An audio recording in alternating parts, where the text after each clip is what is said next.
Super star Rajinikanth నటించిన భారీ budget movie కూలీ. నాగార్జున, అమీర్ ఖాన్, ఉపేంద్ర కీలక పాత్రలో నటిస్తున్న ఈ మూవీకి లోకేష్ కనగరాజ్ డైరెక్ట్ చేశాడు. ఆగస్టు 14న రాబోతున్న ఈ మూవీ గురించి భారీ అప్డేట్ వచ్చేసిందే.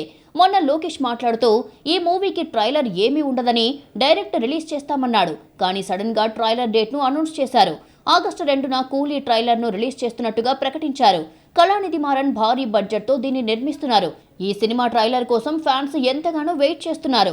ఎల్సీయూ వరల్డ్ లోనే వస్తున్న ఈ మూవీకి టీజర్ ఇప్పటికే హైప్ పెంచేసిందే. ఇందులో రజనీకాంత్ లుక్స్, పోస్టర్లు ఆకట్టుకుంటున్నాయి. ఈ మూవీలో నాగార్జున విలన్ గా నటిస్తున్నట్టు ప్రచారం జరుగుతోంది. సరికొత్తగా ఆయన ఇందులో కనిపించబోతున్నాడట. అందుకే తెలుగునాట ఈ మూవీపై భారీ అంచనాలు పెరుగుతున్నాయి. ఇప్పటికే తెలుగులో భారీ బిజినెస్ చేసుకుంది. త్వరలోనే ప్రమోషన్లు కూడా స్టార్ట్ చేయబోతున్నారు. ప్రమోషన్ల పరంగా మూవీకి మంచి బజ్ ఉంది. ఇప్పుడు ట్రైలర్ రాబోతోంది. కాగా వార్ 2 సినిమాకి పోటీగా కూలీ రిలీజ్ అవుతోంది. ఇప్పటికే వార్ 2 ట్రైలర్ రిలీజ్ అయి సినిమాపై అంచనాలు పెంచేసింది. ఎన్టీఆర్, హృతిక్ రోషన్ మధ్య వార్ మామూలుగా ఉండదని ట్రైలర్ తో చెప్పేశారు. ఇప్పుడు కూలీ వంతు వచ్చేసింది. మరి భారీ బజ్ క్రియేట్ చేస్తున్న కూలీ ట్రైలర్ తో ఎలాంటి సంచలనాలు సృష్టిస్తుందో చూడాలి.